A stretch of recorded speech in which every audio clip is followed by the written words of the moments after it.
Hey guys, Mrs. Groff here.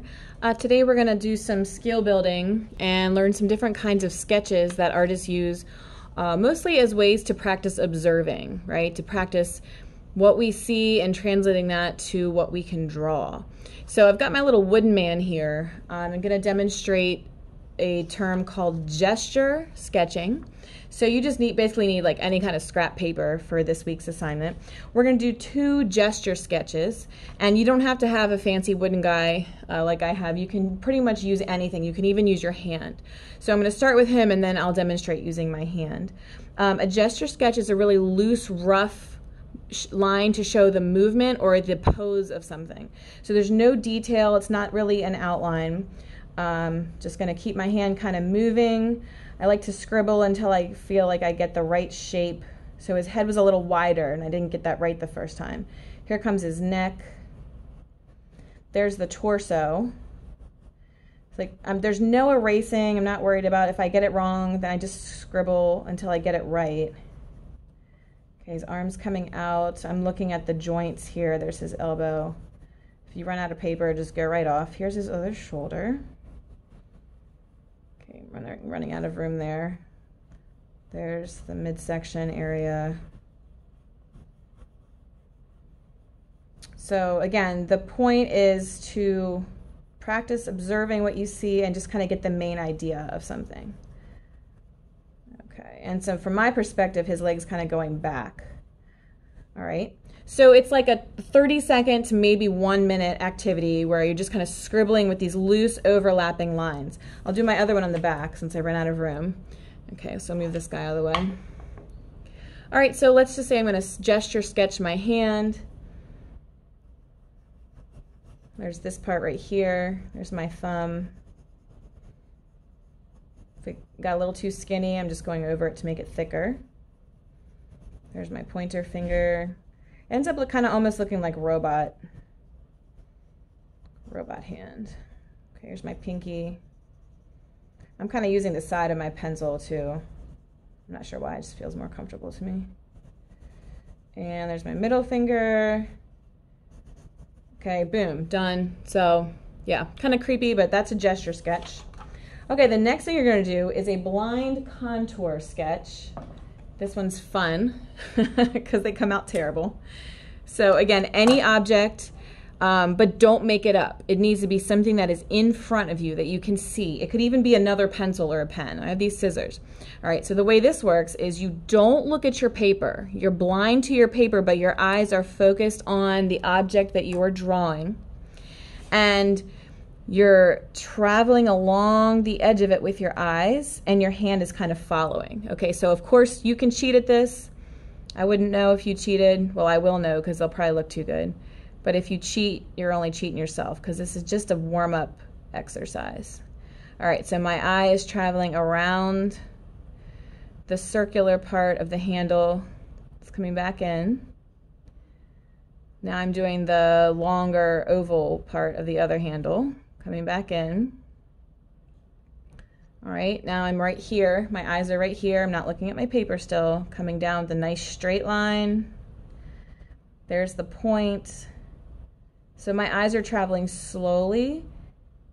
And this is a good way to get your brain, your eyes, your brain, and your hand all interconnected. And I'm stopping here. I'm not going to go up and do any detail. I'm just looking at the outline. And I don't know if I'm back where I started from, but close enough. Okay, so that's actually not the worst one I've ever done.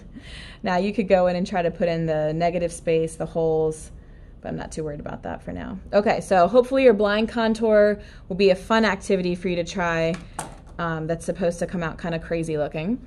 And then the last one we're doing is called just a regular contour. So another word for contour is outline. And this is one where you're looking here, back and forth, and it should be the most realistic you can get. Now, we're not going to get into shading, but you're just going back and forth, looking at your paper. Again, don't worry too much about erasing. Even when you turn these in, I'm not looking to see perfectly real drawings. I just want to see that you've done them. with the kids in school, I'd compare this to like Mrs. Dudash having you do dribbling before you play a game of basketball, right? Skill building.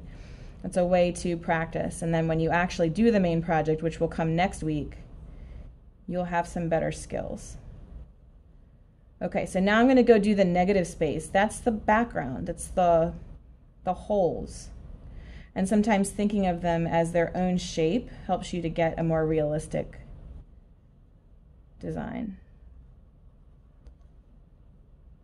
Okay, so that is gesture, blind contour, and regular contour, and I do want you to have 2 different gesture sketches. The second thing that is due this week is a little shading practice, and this shouldn't take you too long. All right, so there's a handout in the assignment that looks like this. You can print it out and do one right on it, or you can just do your own on scrap paper. This concept is called hatching. It's adding shading by using parallel lines. Okay, the next one's cross hatching. You start with hatching and then you crisscross it.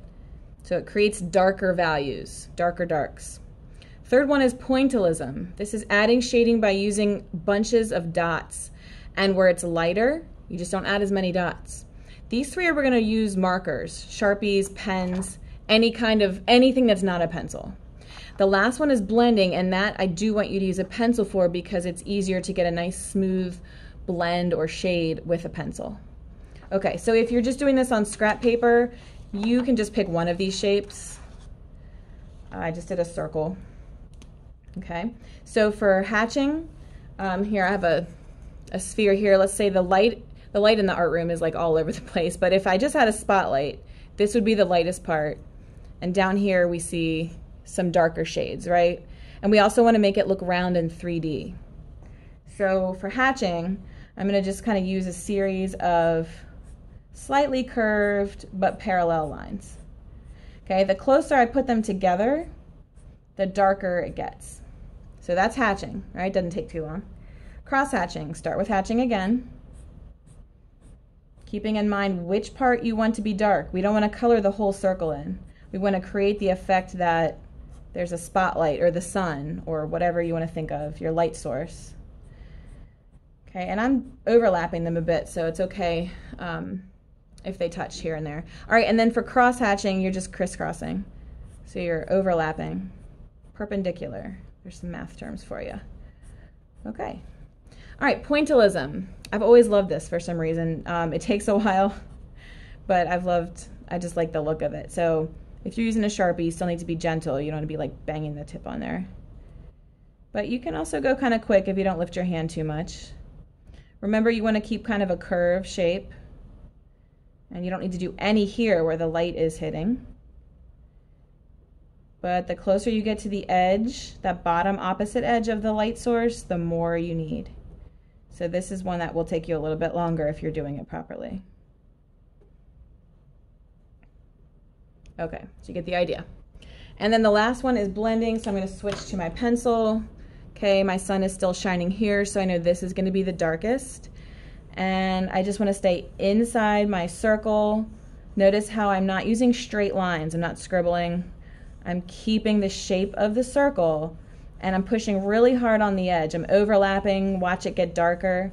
Now, as I come up, I'm lifting the pressure of my hand.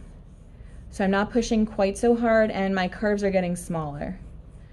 So by the time I get here, I'm barely touching the paper and just fading off into white. So if you take your time, hopefully yours will look even better, but you've got darks, you've got medium values and super light values, and it's kind of an even blend. It's not like a stripe of dark, stripe of medium, stripe of light. Okay, we practiced this in 4th grade if you were here with me. And that is it. So to get your points for this week, you need to have these things to show me. 2 gesture sketches, 1 blind contour, 1 regular contour, and then examples of hatching, cross-hatching, pointillism, all with pen or marker of some sort, doesn't have to be black, and a pencil for blending. So just snap a picture, and I cannot wait to see how you guys do. Have fun!